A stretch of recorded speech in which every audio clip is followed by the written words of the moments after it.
Salve galera, eu sou o Gessé, eu tô aqui pra trazer pra vocês o review de mais um capítulo de Kingdom e finalmente chegando no capítulo 700 desse melhor mangá do mundo. Somos agraciados com uma página colorida dos homens desse capítulo, que amizade, cara. Justamente dos homens que fecharam o último capítulo, Shin e Uzei. Temos uma pequena frase ali, no ano 234 a.C. Começa finalmente a batalha para tomar Heiou e Bujou. E o nome do capítulo: Atenção após a batalha. Temos o Shin falando: anda Zei, vamos para um lugar menos depressivo. Ele já chega logo soltando essa. O Zei vai se levantando. Ele pergunta onde está o cavalo do Zei. O Zei diz que não sabe onde deixou. Mas o Shin pede para que suba no dele. É uma cena que tipo, tem uns caras tirando uma baitolagem aí, pô. Mas a broderagem. Mas, velho, que amizade bonita. Eu achei uma cena tipo muito legal. Muito legal mesmo. O Zei sobe na garupa do cavalo do Shin. E o Shin diz: é melhor você meu cavalo dá conta, ele aguenta. Mas é melhor você me agarrar bem pra você não cair nem nada. E depois ele diz: mas também não me agarre muito que você é nojento. Mas você tá muito próximo, aí eu digo mesmo, entendeu? Aí fica aquilo já. Mas eles vão indo pra outro local. Shin começa com seu ótimo consolo, que aí já foi meio com vacilada. Eles vejam o pôr do sol, Zé, escarlate, vermelho como sangue.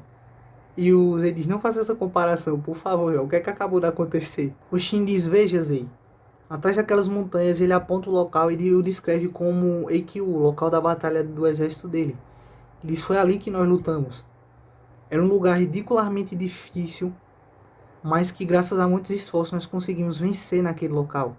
Ele diz: a nossa infantaria conseguiu escalar, graças ao Ron da unidade Gyokuro também nos deu várias informações valiosas e foi o que aconteceu. Após isso eu subi lá, enfrentei um comandante grandão chamado Gaku Haku, que era um monstro. Existem outros caras fortes. Diz que ele passou por muita dificuldade, mas que no final das contas ele conseguiu vencer o Gaku Haku. Ele diz que então, enquanto eles saíram de Eikyu, Kanki pegou e tomou a cabeça do Koshou.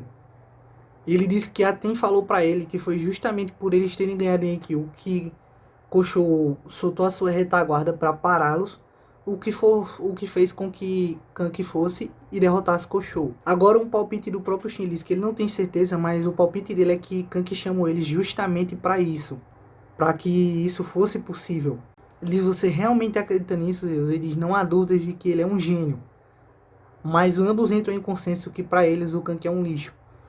Cara, eu entendo esse pensamento da Ten, também acho correto, mas eu ainda fico com a minha ideia de que, como o Shoreikun disse, eu acho que o exército Rishin, pro próprio Shoreikun, ele não detinha informações, ele vai saber mais, depois a gente pode entrar num consenso maior sobre toda essa batalha.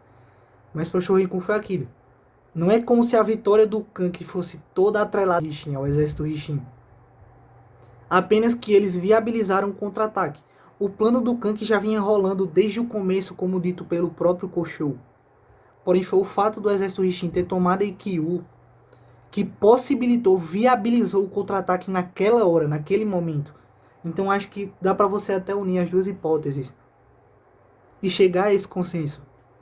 O Kanki já era o Kanki, tipo, o plano dele ia rodar de qualquer maneira, mas que o exército Rishin possibilitou que fosse naquele momento. A gente não sabia se o exército Kanki aguentaria passar mais tempo sem colapsar, beleza?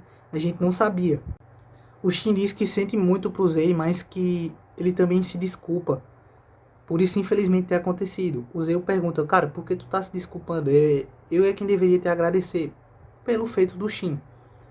Ele diz que no final das contas ele não foi capaz de impedir o Kanki, que se ele tivesse ele teria impedido. Mais uma vez eu acho que isso é viagem do Shin. Mas o Shin ele também é um cara que acredita veementemente nas convicções dele, na capacidade dele. Apesar de a gente saber que a realidade é muito mais embaixo. Tu com 3.000 soldados, cansados, contra um exército principal do Kanki com os melhores clãs. Shin às vezes é muito bobalhão com a cabeça dessa. Mas ele acredita nisso, ele diz que ele realmente queria ter vindo. Mas Aten e os outros persuadiram ele a não fazerem isso. Disseram que se ele viesse seria uma guerra total, de fato seria. Ele disse que nesse momento ele pensou: será possível que ninguém vai ser capaz de punir o Kanki? Ele diz: e foi aí que você apareceu. O Zei disse que no final das contas ele também não foi capaz de puni-lo. E que infelizmente eles precisam dele nessa guerra, porque o cara é muito talentoso para isso. O Shin diz: eu sei, isso me deixa puto. Melhore, né? para que um cara desse não seja mais tão viável. Mas acho muito difícil, porque o cara é muito talentoso pra guerra. O Zay diz que por hora ele deixou o Kank ir com um aviso, mas que no momento essa não é a preocupação dele. A preocupação dele são as consequências desse massacre. Ele quer ver as atitudes das pessoas de Zal, e que certamente a raiva e a frustração, o ódio deles vai recair até no campo de batalha. Ele diz que em outras circunstâncias essa derrota teria retirado todo o moral que Zal tinha até aquele momento, que já não era bom após as diversas perdas de Kokuyo, Gyou. Tu perder isso aqui certamente seria uma queda, um abalo do caramba na moral das tropas. Mas que após esse genocídio, ele diz: sim, você e os demais enfrentarão o ódio das tropas de Zal no campo de batalha. É aí que percebam que o Shin ele retoma o ponto que o Kank disse. Zay, nós vamos aniquilar Zal. De qualquer maneira, nós iríamos enfrentar o ódio deles uma hora ou outra. Como o Kank disse. Tudo bem que se a gente retirar o massacre, mas o fato de tu estar invadindo as terras deles, pilhando, saqueando, isso também gera raiva. Então aí, até a resposta que o Shin deu se soma ao que o Kank falou. No final das contas, de qualquer maneira, você ia ter que lidar com a fúria deles nos campos de batalha. Claro que da maneira que o Zay fala, se esse massacre não tivesse ocorrido, a moral de Zal naquele momento estaria abalada. Mas posteriormente a raiva viria de qualquer maneira. O Shin diz justamente isso: à medida que nós avançamos, cada vez mais nos aproximamos dos civis. Uma hora ou outra isso iria acontecer. E quanto mais nos aproximarmos, maior será o sofrimento. E a gente já sabia disso. Vamos entrar em batalhas cada vez mais difíceis, mas com certeza venceremos. E faremos isso sem sermos irresponsáveis como o Kank. O Zay diz que faz tempo, mas que Shin realmente é alguém muito forte. E o Shin diz: eu sou a sua espada indestrutível, não sou? Há quem diga que se o Shin é a espada indestrutível, aqui eu caio a lâmina de corte. Mas, brincadeiras à parte, é justamente isso. E o Zay pronuncia pra si mesmo: você já me salvou de tantas formas. Justamente isso. O Shin é aquele cara que sempre segura o Zay quando ele precisa. O Shin indaga dele ter dito algo. Ele diz: veja, Shin, ele muda de assunto. Após onde você falou que é Kyu, não dá pra ver daqui, mas depois de lá à direita ficam as cidades de Heiou e Buzhou. E atrás delas, a capital real de Zalcantan. Se nós finalmente tomarmos ela... E aí ele faz uma alusão à caminhada deles, aquele jovem garoto que um dia viveu na capital de Zal e que foi salvo por Shika. Ele finalmente volta ao país dele, consegue o trono e se ergue aqui com o pé na garganta da mesma cidade da qual um dia ele viveu, da qual um dia até ele sofreu. O principal, o garoto que escapou graças aos seus esforços, e não só os seus, mas de todos os homens que tombaram até aqui. Nós estamos quase lá. E quando conquistarmos essas duas fortalezas que estão próximas a Cantan e depois Cantan, Zal finalmente desaparecerá. Vejam a maneira como o Hara desenhou o Zay, a expressão dele ali. Os olhos do Zay estão absurdamente profundos. Acho que foi a página mais legal que eu achei desse capítulo.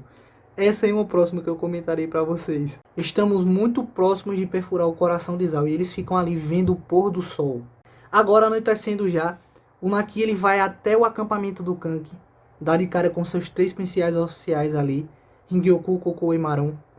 Kokou fica puta, o chama de traidor, pergunta por que ele tá lá. Ele diz que veio vê-los e que fica satisfeito em ver que eles estão sãos e salvos. Pergunta onde tá o Kank. Maron diz que o Kank tá na tenda com algumas mulheres. E ele diz: eu soube do que fizeram com o Raido, mas vocês passaram dos limites dessa vez. A Kokou fica puta, retrucando ele o tempo todo, mas o Maron diz que não se trata só do que eles fizeram, que aquela era a verdadeira natureza do Kank, que fazia tempo que eles não viam a alcunha antiga do Kank, Kank o Decapitador.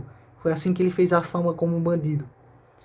E eu também concordo nisso, apesar da gente ver ali que na morte do Raido ficou meio que subentendido que o Kank fez aquilo motivado pelo que fizeram com o Raido, mas a real é que aquilo ali, pra mim, aquilo ali só foi um combustível. Eu acho que Kank faria aquilo de qualquer maneira com os soldados de Zal, já que, como o Maron disse, era um medo constante de rebelião. Mas que o fato do Raido ter morrido ali potencializou totalmente isso. Fez aquilo: não, vai ser aqui e agora, eu vou fazer isso e foda-se. O Naki até pensa nisso. Ele pensa: poxa, a verdadeira natureza dele. Lembram do que o membro mais antigo do clã Saki, lá na Batalha de Kokuyo, falou. Um dos membros mais antigos. Que era uma raiva que era direcionada a tudo. e que ela sempre buscava o seu próximo objetivo, a próxima trama para saciar essa vontade dele. Ele e Raiden passaram por diversas coisas, mas se eu não me engano é o Maron que diz ali, mas é dito ali que o Raiden era o membro mais antigo. E o Naki ele questiona isso, ele diz: eu já ouvi boatos de que na verdade o clã mais antigo era o clã Saki, são os caras mais antigos ali que estão com o Kanki. A Kokuo contesta essa informação, mas o Ringyoku diz: eu espero, já também ouvi falar em boatos assim. É o Maron que diz isso. Ele diz: espere, agora que vocês puxaram o assunto, quando eu entrei no clã, quando eu entrei no bando, o clã Saki realmente já estava com ele. O Naki diz: vocês já pararam para pensar que o clã Saki é o único clã que não tem oficiais, não tem um oficial comandando eles? A Kokuo é a única que não está entendendo nada ali dos caras que estão querendo chegar.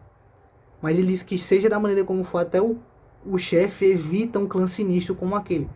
Pra mim, o melhor clã disparado daí é o clã Saki, velho.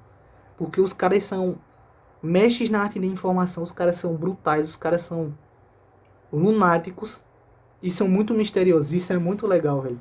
Casa totalmente com Kokuyo, um dos membros mais antigos, sabia a verdadeira natureza do Kanki, como ela era um pouco da verdadeira natureza do cara. Vemos Kanki na tenda com uma mulher esbelta, muito bem estruturada, belo par de peitos, toda tatuada, com a roupa do clã Saki. Eu pensei que era um clã formado por membros apenas masculinos, mas pelo visto tem mulheres também. Não sei se essa é a líder, mas que bela mulher, viu? E tá o cara lá, todo na marotagem, tomando o vinho dele, e a mulher lá trocando de roupa. Eu digo, mano, rei delas, rei dela. Porque que mulher, viu? Agora, meu querido, nas últimas páginas, nas falas do narrador, temos o seguinte. É dito que o Zei passou o resto do dia agradecendo aos soldados pelos seus esforços. Um rei legal, um feito digno do rei Shou. Agradecer aos homens que mais se empenham por isso. Que durante esse tempo ele também visitou o Orhon. Temos um momento cômico ali onde ele fala sobre o filho do Orhon pro Orhon e pede para o Shin sair, já que o Shin não tem filho nem nada. E que ele deixou os 30 mil soldados que ele levou com Kanki. Que mesmo Kanki e Orhon tendo vencido, eles tiveram perdas, mas que aquilo revitalizou as suas forças. Mas que agora, na cidade de Seika, onde reside Shibashou e Hibuku, uma notícia chega. Então esse foi o vídeo. Se tu gostou, curta, comenta, compartilha. Ajuda muito, galera. Tamo junto sempre.